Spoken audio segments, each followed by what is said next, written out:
The epitome of victory, all wrapped in history. Of blood, sweat, and tears was all after mystery. Try and find clues just to solve the mystery. Try and get free from all that they did to me. So we gotta go back in history.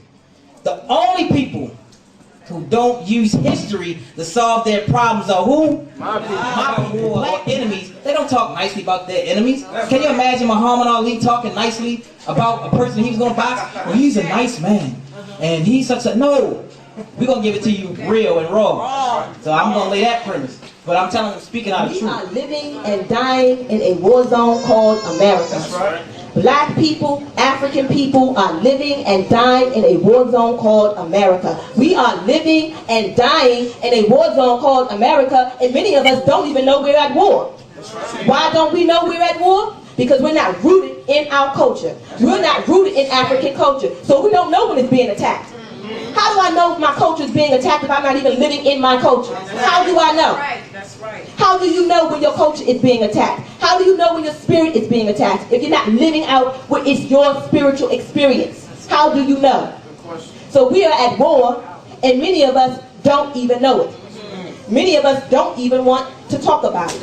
But we are at war. That's right. We have replaced our spiritual connection and replaced it with a disconnected spiritual concept, a European concept. And that concept is based on materialism, individuality, based on control, based on domination, based on destruction, and based on death. We are, as Dr. Amos Wilson would say, possessed by the white man. Possessed by the mind state of the white man. So when we say we're at war, and you think it's an overstatement, it is not. It is not an exaggeration of our Black Liberation Army That's right. leader who in 1973 was kidnapped by the New Jersey State Pigs. So I named myself in the spirit of freedom fighters, in the spirit of those who love black people. So that's who I am today.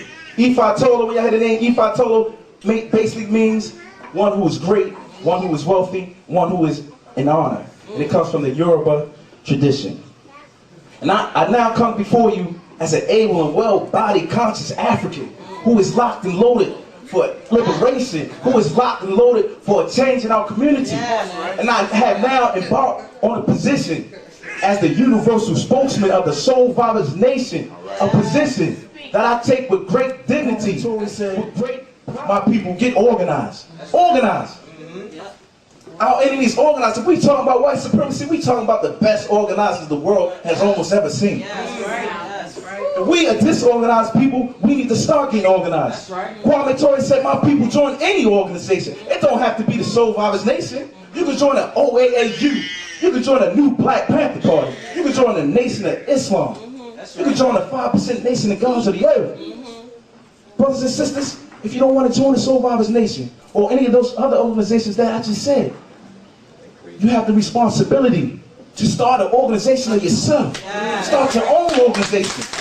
You know, if you don't see a particular way you can fit into the Soul Fathers Nation or the Nation of Islam. A nation for the riders, all fighting endlessly. Gonna get free from chains with this delivery. Not a gang, but a nation. Keep the mission. Not a rag, but a flag. Always keep tradition. I'm hot like blue flame burning in the kitchen, and we can't stop now. We got a freedom addiction. Tired of praying on our knees, hoping and wishing we can do a lot more if we focused and listening. It's less about the pain and more about the game. We do it for the ancestors running through our veins. Survivors Nation, we one and the same. And remember the names. L's breaking the chain.